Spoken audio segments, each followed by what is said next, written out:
Hello everyone, welcome to the student channel. इस video में हम बात करेंगे कि स्टेशन मास्टर और ट्रैफिक असिस्टेंट और गुड्स गार्ड का जो मेडिकल टेस्ट होता है वो किस तरह से होता है, क्योंकि सभी लोग जानते हैं कि इसमें जो मेडिकल का स्टैंडर्ड है वो A2 मेडिकल है। और A2 मेडिकल के लिए क्या क्या कंडीशंस रहती हैं सभी लोग वैसे तो नोटिफिकेशन में पढ़े होंगे, लेकिन मैं यहाँ पे आपके कुछ और डाउट्स भी क्लियर करूँगा। क्योंकि जो पिछले साल मैंने बनाया हुआ था मेडिकल से रिलेटेड, तो उसमें भी बहुत से लोग आज ये देख रहे हैं वीडियो, तो उसमें कमेंट कर रहे हैं, तो मैंने सोचा इससे रिलेटेड एक वीडियो यहाँ पे मैं बना देता हूँ। अब A2 मेडिकल स्टैंडर्ड क्या होता है, जैसा कि नोटिफिकेशन में आपने पढ़ा हुआ है, इसमें आई टेस्ट ही इंपॉर्टेंट होता है और इसी के स्टैंडर्ड के हिसाब से ही मेडिकल का क्राइटेरिया डिसाइड किया जाता है। A2 है, A1 है, A3 है, B2 है, C2 है। तो इन पोस्टों के लिए A2 मेडिकल स्टैंडर्ड डिसाइड किया गया। इसमें आई टेस्ट जो होता है उसमें डिस्टेंट जो विजन आपका होना चाहिए 6/9 होना चाहिए दोनों आँखों का, ठीक है। और इसके साथ कोई भी चश्मा अलाउ नहीं है, ये मैं आपको बता दे रहा हूँ। 6/9 दोनों आँखों का डिस्टेंट विजन होना चाहिए। और नज़दीक का जो है 0.6 ये आपका नज़दीक का विजन होना चाहिए दोनों आँखों का।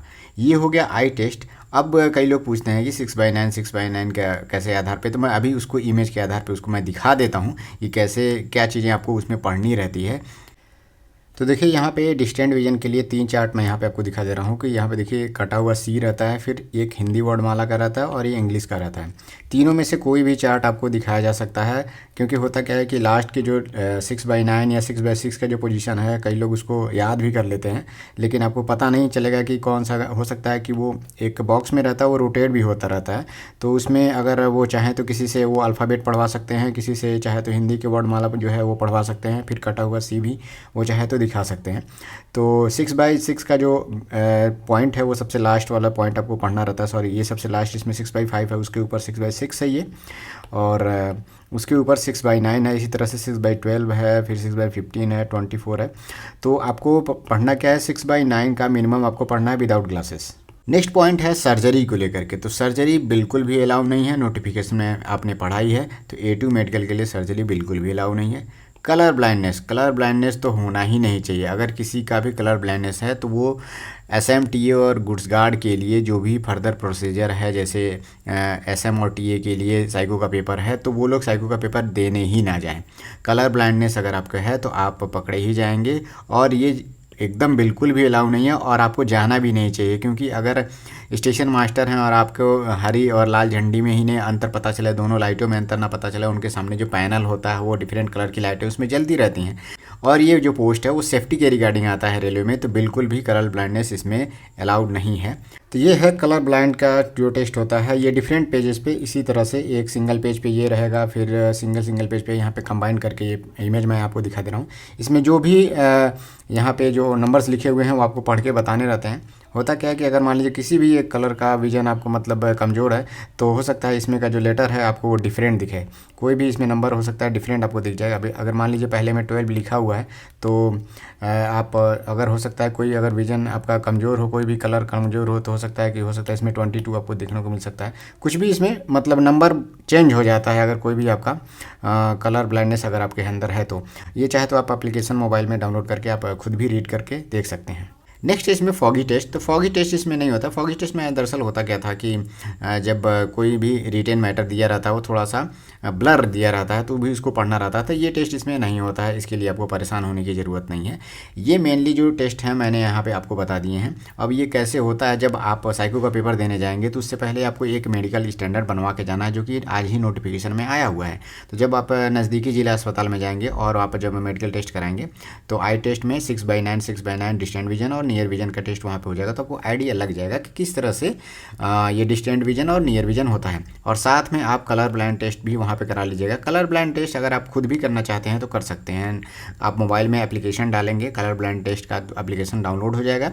वहाँ पे एक पेज खुल के आते हैं और उसमें छोटे छोटे बबल्स के आधार पे उसमें वर्ड्स लिखे रहते हैं, जैसे 67 लिखा रहेगा, 54 लिखा रहेगा तो आपको पढ़ना रहता है। नीचे यहाँ पे ब्लैक से भी लिखा रहेगा, क्योंकि अगर आप 54 इसमें देख रहे हैं तो आपको पता कैसे चलेगा 54 आप देख रहे हैं, तो नीचे लिखा रहता है कि नेक्स्ट करेंगे तो 54 इसमें लिखा हुआ था। तो अगर आपको दोनों मैच कर जाएगा तो समझ जाइएगा कि आप सही पढ़ रहे थे। इसके लिए जो बुक आती है, ऐसा नहीं है कि आप शुरुआती के कुछ पढ़ने रट ले जाएं, तो ऐसा नहीं है, क्योंकि जब आप कलर ब्लाइंडनेस रहेंगे तो उसमें जो चीज़ें लिखी रहती हैं, अगर कोई भी कलर आपको नहीं दिखता है तो उसमें जो लेटर लिखे हैं वो दूसरा लेटर उसमें आपको दिखाई देगा। जैसे मान लीजिए नॉर्मल आई जिसका मतलब कलर ब्लाइंडनेस नहीं है, वो 54 पढ़ रहा है, हो सकता है उसमें एक भी कलर अगर आपको मिस हो रहा है, नहीं देख पा रहे हैं, तो हो सकता है आपको उसमें 64 दिखाई दे। तो वैसे ही वो जान जाएंगे कि अगर आप राइट वर्ड नहीं पढ़ पाएंगे, जो नंबर लिखा रहता है, तो आप समझ आ जाएगा कि आप कलर ब्लाइंड हैं। तो इसमें थोड़ा सा भी कोई भी चीटिंग नहीं हो पाती है। नेक्स्ट पॉइंट है 5th नंबर का एक्सरे। एक्सरे सभी का होता है, नॉर्मल होता है, इसमें कोई भी दिक्कत आने वाली नहीं है, क्योंकि अगर कोई भी बहुत सीरियस इशू नहीं है तो एक्सरे सबका नॉर्मल जाता है। नेक्स्ट पॉइंट है यूरिन टेस्ट। यूरिन टेस्ट भी होता है, आपको सैंपल देने रहते हैं। नेक्स्ट है ब्लड टेस्ट। ब्लड टेस्ट भी आपका लिया जाता है। एलपी के टेस्ट में तो खाने से पहले और खाने के बाद दोनों टाइम का ब्लड टेस्ट लिया गया था। इसमें अगर आपको कोई ब्लड में कोई बीमारी है, शुगर है, इस तरह की चीज़ें हैं, तो वहाँ पे डिटेक्ट होके आ जाती हैं।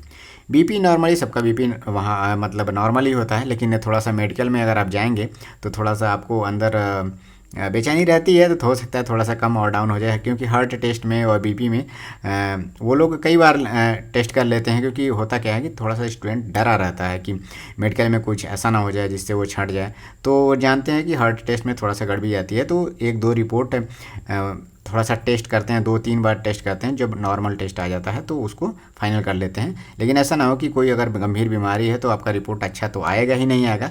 होता है सडन में थोड़ा हार्ट बीट बढ़ जाती है, थोड़ा सा जो ग्राफ होते हैं उसके वो तेज़ी से ऊपर नीचे होने लगते हैं, तो उसमें क्या है कि उन्हें लगता है कि थोड़ा सा स्टूडेंट डर रहा है, तो आपको कहते हैं आप नॉर्मल रहिए, एकदम आराम से आपका टेस्ट हो जाएगा। और जो ग्राफ है, एक पेपर पर ग्राफ निकल के आता है और वो आपका जो है फाइनल हो जाएगा।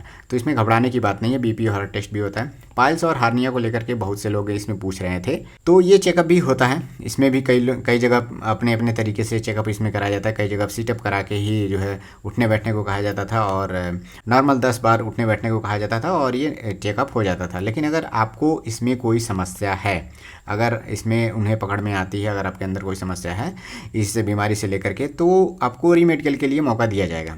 लेकिन अगर कोई समस्या है तो मैं तो आपसे यही कहूँगा कि पहले ही आप इसका जांच करा लीजिए, ऑपरेशन करा लीजिए। और ये लाइलाज बीमारी तो है नहीं, इसका इलाज हो सकता है, तो आप पहले ही इलाज करा लीजिए। क्योंकि होता क्या है, अगर मान लीजिए रीमेडिकल के लिए वो बहुत दिनों बाद आपको बुलाते हैं, या फिर पहले ही वो अगर लिस्ट भेज देंगे, तो आपके लिए समस्या खड़ी हो जाएगी। हो सकता है जब फाइनल पैनल लिस्ट आए तो आपका नाम लास्ट में हो जाए, और लास्ट में होने से कुछ और भी प्रॉब्लम हो सकती है, जैसे आपका सीनियरिटी लॉस हो सकता है, ट्रेनिंग आपका बाद में हो सकता है। होगा क्या कि अगर कोई इसमें बीमारी होगी तो आपको जब ऑपरेशन के लिए भेजा जाएगा तो आप उसमें सही होने में भी तो आपको टाइम लगेगा।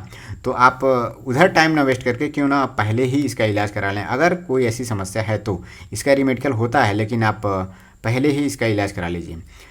इसके अलावा कुछ और डाउट्स हैं, मैं बता देता हूँ यहाँ पे। दांत चेक करने को लेकर के, क्योंकि कई लोग जो हैं जो मसाला या गुटखा इस तरह की चीज़ें खाते हैं, तो उनके कुछ दांतों में प्रॉब्लम हो जाती है। कई लोगों का दांत टूट गया रहता है तो नए दांत लगवाए रहते हैं, या फिर कई लोग हैं जिनका दांत अगर बीच से टूट गया है तो उसमें जो मसाला है जो भराया जाता है बाहर में फिल कराया जाता है, तो उस तरह की समस्याएं हैं। तो ये बिल्कुल भी मतलब प्रॉब्लम नहीं क्रिएट करता है, दांत चेक नहीं होता है जहाँ तक मुझे पता है।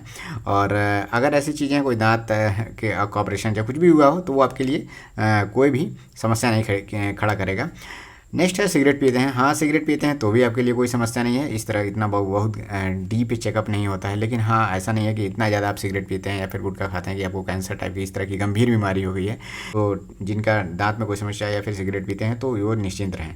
नेक्स्ट है टैटू। अगर कई लोग बनवाए हैं, तो 1-2 लोगों ने मुझे मैसेज किया था कि टैटू अगर उन्होंने बनवाया है तो क्या मेडिकल में कोई समस्या क्रिएट होगी। तो ऐसा नहीं है, टैटू अगर आप बनवाएं तो ये सब चेक नहीं होता है वहाँ पर।